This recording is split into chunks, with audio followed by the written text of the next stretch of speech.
Hai, Assalamualaikum. Salam satu Malaysia, salam Malaysia Madani.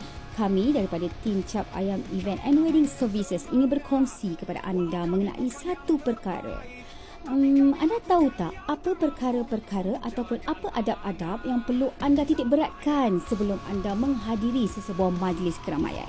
Bukan apa, kadang-kadang bila kita ada di dalam sebuah majlis keramaian, kita dapat melihat pelbagai ragam manusia dengan pelbagai jenis perangai yang kadang-kadang kita sendiri pun tak terfikir dia boleh buat macam tu. Jadi, untuk mengelakkan perkara-perkara tersebut daripada berlaku, pertama sekali anda haruslah datang dengan niat yang baik. Seterusnya, anda harus berpakaian sopan dan juga menjaga tutur kata dan tingkah laku sepanjang berada di dalam majlis. Bukan apa, kadang-kadang dalam sedar tak sedar, apa yang kita katakan, apa yang kita lakukan boleh mengguris hati dan perasaan orang lain. Hormatilah tuan rumah dan juga tetamu yang lain. Dan seterusnya, anda harus mengambil makanan sekadar perlu dan elakkan pembaziran. Gunakan masa di dalam majlis untuk mengeratkan silaturahim, bukan untuk perkara-perkara yang tidak berfaedah.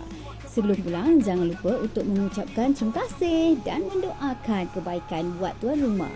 Ingatlah, adab yang baik mencerminkan peribadi kita.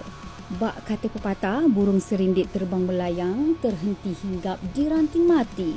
Bukan ringgit dipandang orang, tetapi memandang bahasa dan budi. Apabila kaki terkena sembilu, dibawa berjalan tidak menelap. Apabila hati tidak bermalu, binasa iman, rosaklah adab.